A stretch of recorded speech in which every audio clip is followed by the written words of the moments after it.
Buenas noches a todos, soy Carlos Cifuentes, presidente de la Sociedad Vallecaucana de Anestesiología. Vamos hoy a hablar sobre un estudio que realizó y una exposición que nos va a dar el doctor David González. El doctor David González es anestesiólogo, egresado de la Universidad del Valle, o sea que fue residente mío, lo cual me genera aún más placer y más gusto todavía tenerlo aquí. Va a hablar de un estudio que realizó en Ipiales, en el Hospital Civil, en el cual comparó una variable ecográfica como el índice de colapsabilidad de la vena yugular interna y con un índice clínico que es el índice de shock en una población muy específica, pues que es la población obstétrica. Este estudio fue presentado el año pasado en el Congreso Mundial de Obstetricia, pues que fue en simultánea con el Congreso Colombiano de Anestesiología en Medellín, y está aceptado a ser presentado a mediados de abril en el Congreso Mundial de Anestesia que se va a realizar en Marruecos. Entonces, nada más que darle la bienvenida al doctor David y... Le agradezco a la Harvard la oportunidad y vamos a hacer una presentación somera de lo que fue el estudio y el que vamos a llevar a Marruecos y hacer unas precisiones no solo en la población obstétrica, sino de la utilidad de este índice en el perioperatorio, en cirugía en general. No tengo ningún conflicto de intereses con el estudio ni con esta presentación. Y en lugar como de hacer un análisis epidemiológico, estadístico intenso, vamos a tratar como a dejar de ciertas cualidades útiles, ¿no? para la práctica anestésica. Entonces, en primer lugar, el sangrado obstétrico difiere mucho del sangrado en trauma, ¿cierto? Esa relación de transfusión 1-1-1 que tanto se preconiza en el trauma, pues realmente no es útil, no ha demostrado mejoría en desenlaces en el campo obstétrico y se debe principalmente pues a que la coagulopatía obstétrica aguda, que realmente es la condición que mata a estas pacientes, ¿no? Los pacientes que llegan a esta condición son las que realmente tienen una mortalidad de más del 50%, el resto sangra, pero no tiene tanta mortalidad. Se debe principalmente a un déficit de fibrinógeno, ¿cierto? De ahí que el plasma solo diluya más un problema que ya está indemne. Probablemente por los cambios fisiológicos del embarazo hay un buen nivel de factores de coagulación, no así de fibrinógeno. Entonces, detectar esto de forma temprana es lo que nos va a ayudar en los outcomes. En los papers lo que relatan es que a partir de 2000 de sangrado el fibrinógeno baja, pero esto es en poblaciones europeas, ¿no? Y norteamericanas, nuestra población un poco más pequeña, con menos volemia, con más problemas nutricionales, probablemente tenga niveles de hipofibrinogénemia con pérdidas menores de volumen sanguíneo. Los consensos internacionales aplican pues para este tipo de sangrado la reanimación con hemoconcentrados ricos en fibrinógeno, principalmente el crioprecipitado, las ampollas de concentrado de fibrinógeno y el ácido tranexámico. Así evitamos tanta hemodilución, es decir, que el plasma y los líquidos van a ser el enemigo número uno para la hemodilución del fibrinógeno en pacientes obstétricas. Lo que vamos a tratar de hacer en esta charla entonces es definir un poco el índice de colapso yugular, hablar de las relaciones fisiológicas con la PVC, cómo realizamos un cálculo adecuado del sangrado, definir el índice de shock en nuestras poblaciones obstétricas y quirúrgicas no obstétricas también. Mostrar lo que hicimos en nuestra comparación en el estudio, definir finalmente aplicaciones clínicas y algo del estado del arte de este sangrado perioperatorio. Así es pues como se ve nuestro índice de colapso yugular, ¿cierto? Esta es una imagen tomada de un paper. Lo que tratamos de hacer es obtener esta imagen que la podemos localizar en el cuello a 2 centímetros de la clavícula. Otros dicen que a nivel del cricoides da los mismos resultados para obtener la imagen más circunferencial posible de la vena yugular. En la imagen lo que ves es una vista anteroposterior con la forma triangular de la yugular, la carótida con una pared muscular gruesa y a veces se ve el lóbulo tiroideo. Realmente es fácil, es muy fácil de conseguir la ventana, fácil de localizar. Es un estudio que toma aproximadamente entre 1 minuto y 1 minuto y medio en manos expertas. Y cuando hay la duda de cuál es cuál, que eso es muy raro realmente, podemos utilizar el Doppler para ver el pulso de la carótida, pero realmente es una imagen de fácil identificación, lo cual juega a nuestro favor, ¿no? Esa es la posición del transductor. Esta imagen es de uno de los pacientes del estudio. Lo que hacemos es tomar como la parte más gordita anteroposterior de la yugular, ubicamos la línea del modo M en ese lugar y vemos cómo varía en el ciclo respiratorio. Abajo se ve el modo M del colapso de la yugular durante todo el ciclo respiratorio. Después con el caliper del ecógrafo medimos cuál es el mayor diámetro y cuál es el menor diámetro, ¿cierto? El mayor diámetro corresponde a la fase expiratoria y el menor diámetro a la fase inspiratoria. Hacen falta un par de ciclos respiratorios nada más para calcular esto, no hace falta más tiempo. Y hacemos esa operación del diámetro máximo menos el mínimo sobre el máximo para tener una medida porcentual del colapso. La ventaja que tiene este método es que es de muy fácil enseñanza. Cuando se compara la enseñanza de estudiantes de medicina sin experiencia en ecografía con 30 medidas o un entrenamiento de 3 horas, alcanzan a tener imágenes de igual calidad a cardiólogos experimentados. Es decir, la curva de aprendizaje es muy, muy sencilla. Creo que es de las más sencillas de las medidas hemodinámicas ecográficas. Y cuando se dieron cuenta, pues realmente esto aparece después de que empieza a medirse el colapso de la vena cava, ¿cierto? A partir de esos hallazgos se empiezan a hacer, este estudio empezó en 2009, este empieza a tomar auge hace más o menos 16 años, y empiezan a ver cómo hay una muy buena correlación con una PVC menor de 10 centímetros de agua. Esto es útil desde el punto de vista histórico y de investigación. Ya sabemos que pues la PVC como parámetro estático para la volemia y para la respuesta a fluidos es pobre, pero digamos que desde el punto de vista de evolución se empezó a determinar que hay una muy buena correlación con la PVC, sobre todo porque la ventana de la vena cava inferior no siempre es sencilla y cuando estamos en quirófano, y a veces es imposible, ¿cierto? En cirugías abdominales o torácicas o incluso en cirugías de extremidades tener acceso al abdomen, como se muestra en la fotografía, es más complejo. No tenemos todos el transductor phase array del sectorial, mientras que la imagen de nuestra vena yugular se puede conseguir con un transductor lineal simple que usamos mucho en bloqueos, ¿no? Que está ya prácticamente distribuido de forma universal. Otro problema que tiene el colapso de la vena cava es que es muy variable interobservador y depende dónde tome la medida. Si la toma a la entrada de la aurícula o a la entrada de la vena hepática o de la renal, hay variación hasta del 30% en manos expertas. Entonces, además de la dificultad del transductor, de la dificultad física, existe mucha variabilidad interobservador, lo que lo hace un índice no inútil, pero sí con muchos bemoles para aplicarlo. Cuando estamos hablando del colapso de la vena yugular, realmente lo que estamos haciendo es medir la variación inspiratoria de las presiones de la aurícula derecha, ¿no? En la imagen del lado izquierdo, en donde está la letra I, es cómo se comporta la aurícula en inspiración. Vemos como en la inspiración, como hay una presión pleural muy negativa, la aurícula es muy complaciente, se dilata al máximo y eso hace pues que la vena yugular se vacíe, que se colapse parcialmente. Ya veremos los límites, ¿no? Y en la expiración esto se comporta como un resistor de Starling de la fisiología. En la expiración la aurícula pierde esa gran complacencia, el retorno venoso se hace menor y la yugular se ingurgita. La primera descripción que se hace del cálculo de este índice para detectar hipovolemia se hace en 2010. Se toma pacientes que ingresan a cuidado crítico mm, y determinan la hipovolemia de forma clínica. Ellos tasan un punto de corte del 39%, que cuando la yugular se colapsa un 39%, tiene una sensibilidad alta y una especificidad casi del 100% para detectar hipovolemia. Realmente son números muy altos que en el momento no se creyeron mucho y realmente se abandonó un poco, ¿no? Se abandonó un poco el estudio de este índice.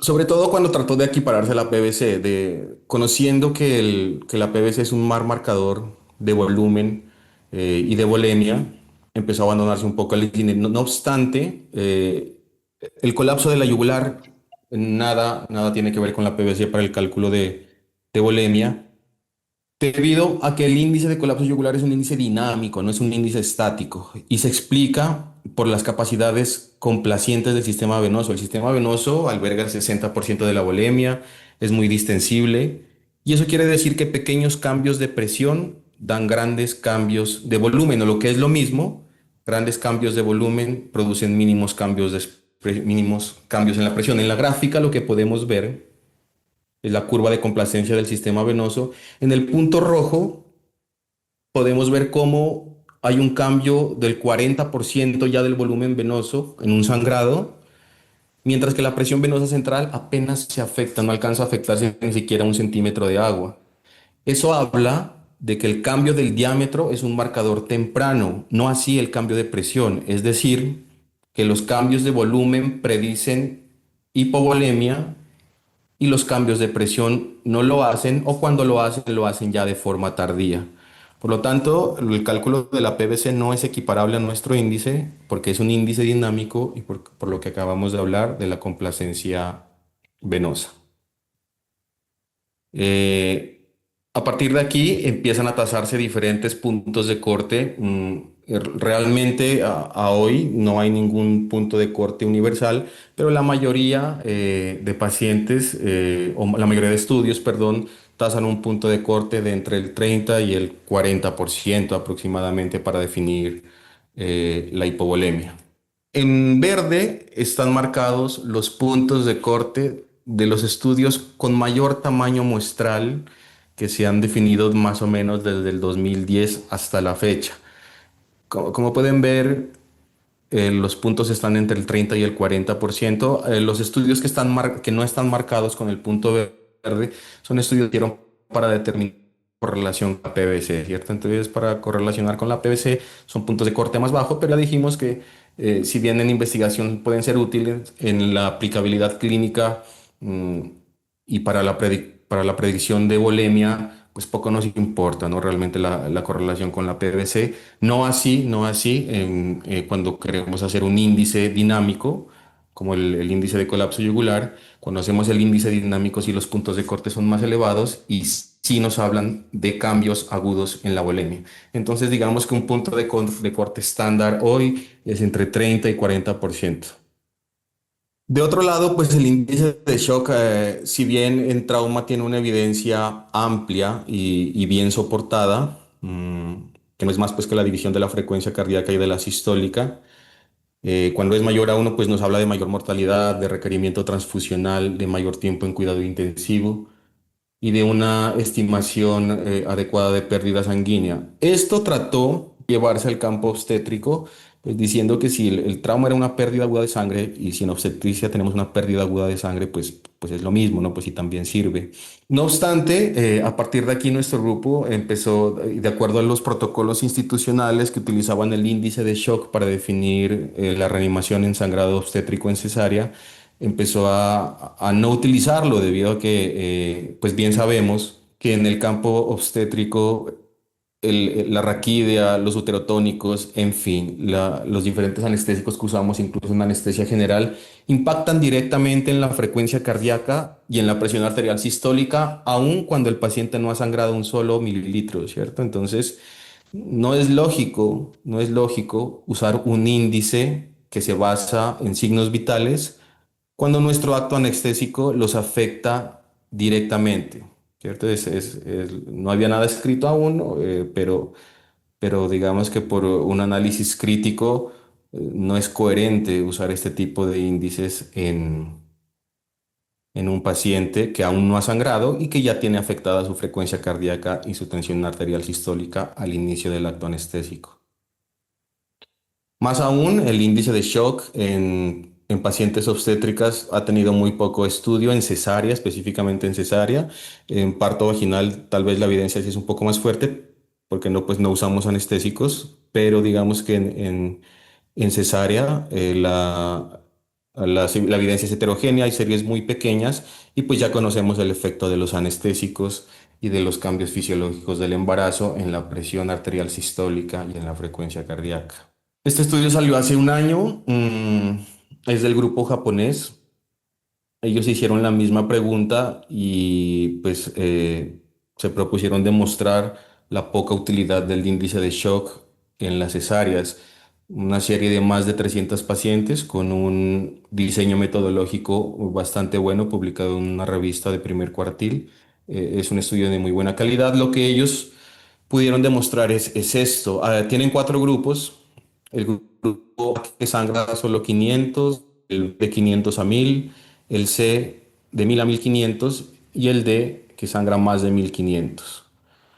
Lo curioso del estudio y de los hallazgos es que vemos en la gráfica cómo se comporta el índice de shock en el tiempo. Y ves que los cuatro grupos se comportan prácticamente igual, es decir, que el índice de shock se comporta igual sangre o no sangre. Vemos que alcanza un pico más o menos a los 15 minutos y después tiende otra vez a normalizarse, incluso en las pacientes que sangraron más de 1500. Empiezan a ver cómo la utilidad de este índice en cesárea pues es pobre, ¿no? Es pobre. Para eso hacen un análisis de correlación. Tratan de correlacionar el índice de shock con la cantidad de sangrado. Como ven en la gráfica, la dispersión de los puntos es muy amplia. Eso marca un R de correlación muy bajo. Este R de correlación, entre más elevado sea, pues marca una relación más lineal. Cuando tenemos un R como en la gráfica de 0,02, la relación es prácticamente nula. Es decir, que con un estudio de esta envergadura y con los hallazgos descritos, uno ya empieza a pensar si de verdad uno debería guiarse en esto cuando está haciendo una reanimación volémica en los pacientes quirúrgicos, porque si bien no incluyeron pacientes con anestesia general, sabemos que la anestesia general también afecta de forma importante la presión sistólica y la frecuencia cardíaca, ¿vale? Entonces, ese R de correlación casi nulo hace pues que uno concluya lo que ellos mismos concluyeron, ¿no? Que es que el índice de shock tiene un pobre valor predictivo diagnóstico en la hemorragia posparto en parto por cesárea. Ellos solo validaron ese índice de shock para saber si es útil o no lo es. Para ellos no lo es, pero no lo compararon con ninguna otra alternativa.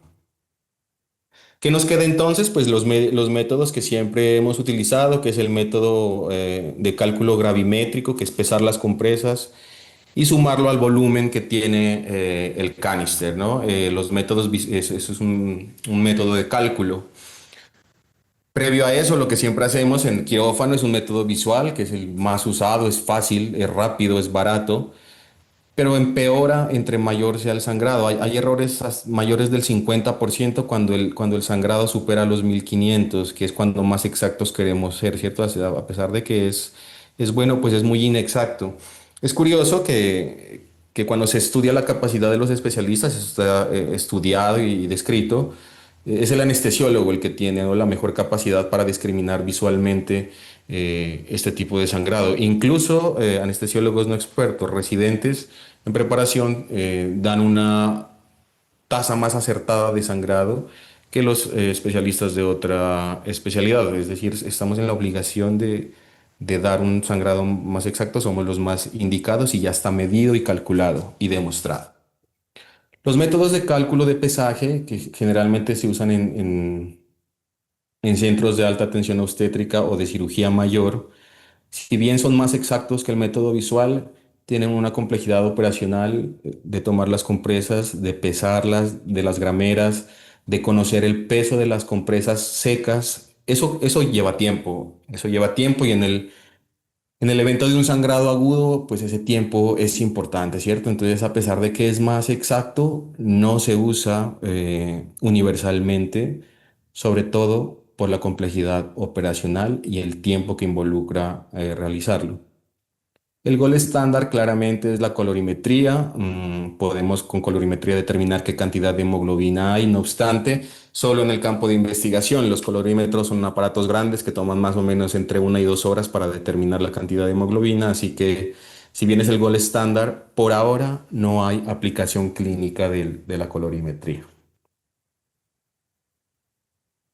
Por eso nosotros nos propusimos buscar una alternativa que si el índice de shock no es útil y si los métodos visuales son tan inexactos, pues tratamos de buscar el índice de colapso yugular como una alternativa para hacer un diagnóstico, si bien no exacto de los mililitros, sí saber cuándo la paciente está ya en hemorragia posparto, definida como un sangrado de más de 1 litro. Las series previas toman aproximadamente entre 30 a 70 pacientes. Nosotros hicimos un cálculo muestral basados en la prevalencia de la hemorragia, bien definido y cuantificado de 90 pacientes. Sacamos del análisis pacientes con anestesia general, cardiopatía, pues porque puede ingurgitar mucho la yugular, igual la enfermedad pulmonar, las inspiraciones profundas pueden colapsarla mucho. Alteraciones morfológicas en el cuello y menores de 18 años. El resto de cesáreas de urgencia se incluyó sin limitar si eran partos gemelares o el trabajo de parto, debido a que se acerca, pensamos, más a la realidad del día a día. Cuando tuvimos los datos, hicimos un análisis estadístico del rendimiento diagnóstico, de análisis de curva ROG. La curva ROG lo que hace es definir si un test es más acertado cuando trata de separar dos estados. En este caso, nuestros dos estados eran sangrado más de 1000 o sangrado menor de 1000. Hicimos el análisis de correlación, igual como lo hizo el grupo japonés, y un análisis de regresión lineal para ver si podíamos determinar un modelo de predicción. Nuestro estudio es una corte prospectiva en un único centro de nivel 2. No hubo enmascaramiento, pues es difícil un poco enmascarar a los que ejecutaban. Se hizo por dos anestesiólogos con entrenamiento y experiencia en POCUS, y a partir de ahí se tuvieron los resultados. La medición del sangrado para saber si era más o menos de 1 litro se hizo igual como lo hizo el grupo japonés, con volumetría midiendo el canister. En el canister la dificultad es que también se incluye el líquido amniótico, ¿cierto? La decisión del grupo japonés de hacerlo así y nuestra es porque hay reportes previos donde se muestra que la cantidad de líquido amniótico no impacta de forma significativa el cálculo del sangrado final, debido a que en el campo quirúrgico también queda sangre que no es cuantificada, ¿cierto? Entonces la medición, si bien también tenemos una mezcla de líquido amniótico, por reportes previos sabemos que no impacta de forma significativa la cantidad final del sangrado. Y por gravimetría, pues conociendo el peso, conocíamos el peso seco de nuestras compresas y después las pesábamos y restábamos su peso seco, ¿no? Para medir la cantidad de sangre, sabiendo que cada gramo es igual a 1 mililitro de sangre. Al final hacíamos una sumatoria total para saber quién sangró más de 1000 y quién no. Estas son nuestras curvas de correlación. Del lado izquierdo, en color azul, ven la correlación del índice de shock. En la mitad, la correlación de la colapsabilidad de la yugular. Y a la derecha, el colapso de la yugular izquierda. En verde, el colapso de la yugular derecha. Lo que se puede ver aquí en estas gráficas es que si ven la gráfica verde, los puntos están muchísimo más cerca de la línea que en el grupo rojo y en el grupo azul. En el grupo verde, el R de correlación es de 0,6, de que habla de una correlación lineal y fuerte con utilidad clínica. Solo con la gráfica de la correlación no indica causalidad, pero solo viendo la gráfica de correlación empieza a ver ya una superioridad del índice de colapso derecho versus el índice de shock y versus el índice de colapso izquierdo.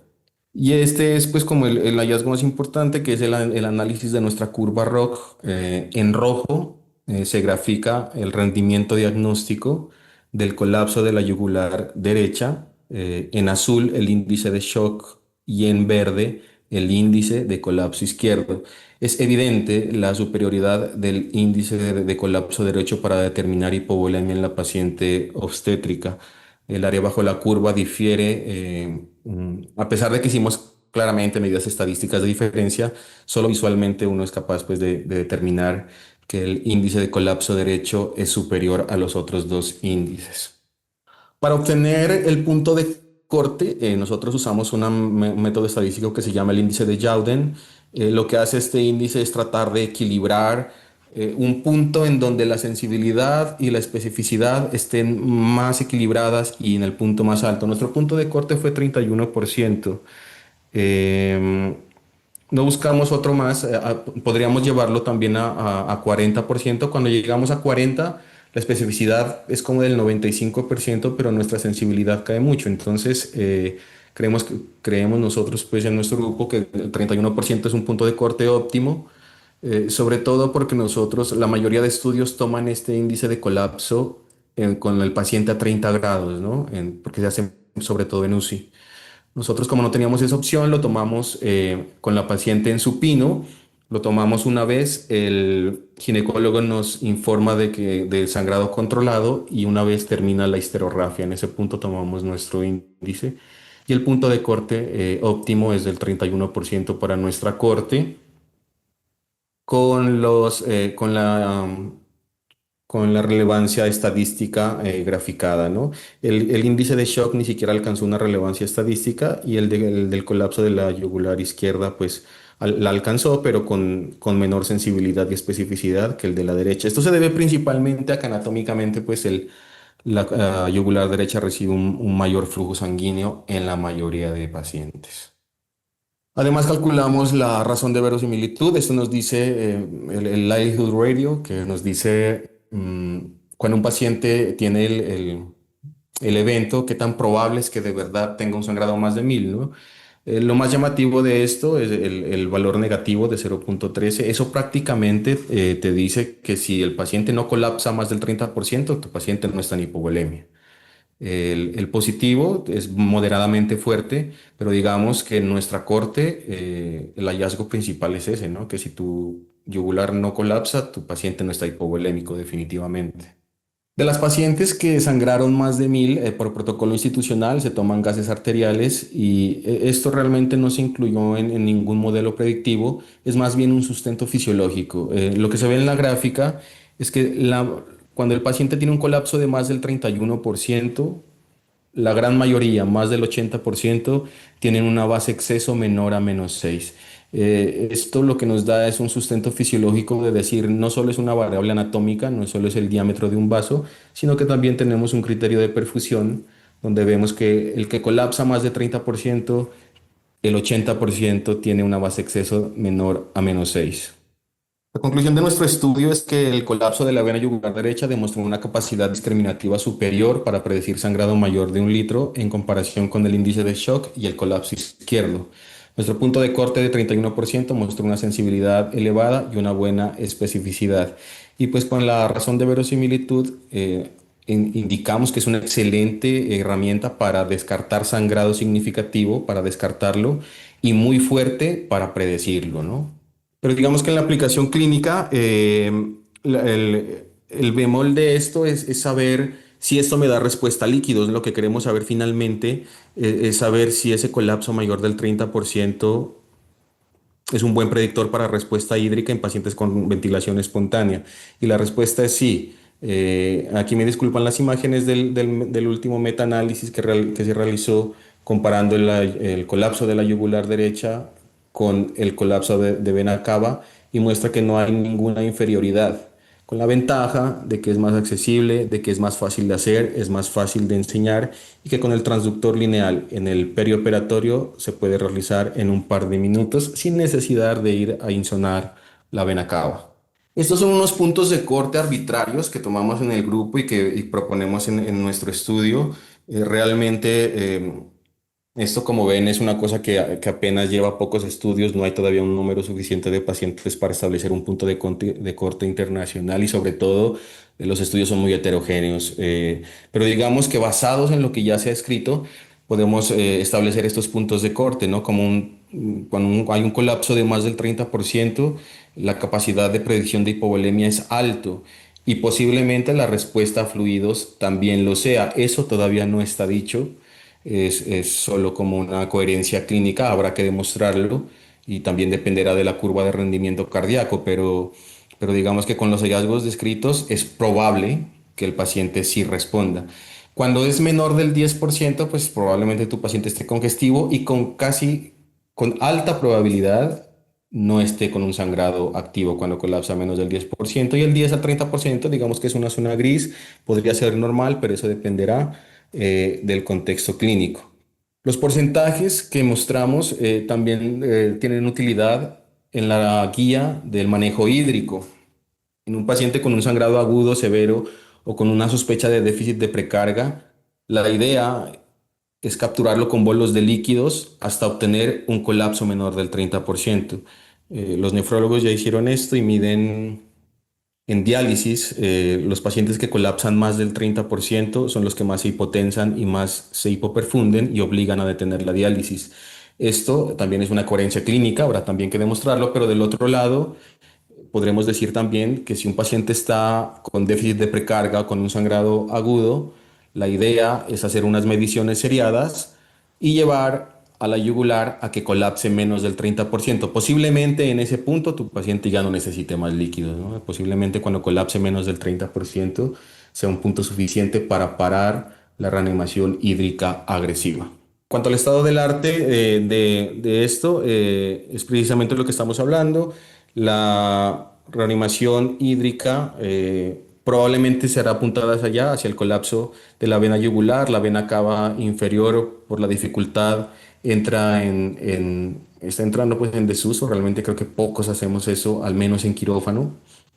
Y de nuevo, la tecnología con la que contamos en el estado del arte es el sistema Tritón. El sistema Tritón es una aplicación de iOS que mediante una tablet se puede tomar fotos de las compresas y a partir de ahí se manda la foto a un servidor y con colorimetría establece el sangrado. Todavía está en desarrollo, todavía está en proyectos, pero pareciera que nos va también a dar un buen punto de partida para calcular el sangrado perioperatorio. Bueno, pues este es más o menos someramente lo que vamos a llevar a Marruecos a mediados de este año y pues esperamos tener una buena representación y desempeñar un buen papel. Bueno, David, muchas gracias. Una charla muy interesante y aplaudir tu esfuerzo por investigar. Investigar no es fácil. Eh, y tienes un trabajo que muy bien estructurado y que seguramente nos vas a dejar muy bien representados allá en Marruecos. ¿Esa medición a qué nivel de cabecera tú la haces? ¿30 grados? ¿Como está descrito? O... Está descrito. Los estudios en cuidado crítico se hacen a 30 grados. Hay estudios también a 0 grados. La variabilidad entre las dos mediciones es más o menos de 5%. Por facilidad, dentro de la cesárea lo hacemos a 0 grados en Okay. supino completo. La desviación es mucha y se puede hacer como un factor de corrección ahí, pues. ¿Sí? Sí, realmente, digamos que un cambio del 4% es casi imperceptible, ¿no? Midiéndolo con el caliper del ecógrafo. Entonces, no es una gran variación. Por eso lo hicimos de esa forma y otros grupos lo han hecho también de esa forma. Si bien hay que decir que los tamaños muestrales más grandes lo han hecho con una inclinación de 30 grados, es cierto. Ok, correcto. Bueno, aquí tenemos varios colegas que se dedican a anestesia obstétrica. Me gustaría que nos compartiera sus impresiones y le hicieran preguntas a David para aprovecharlo. Muchas gracias nuevamente y felicitaciones. Gracias a ustedes.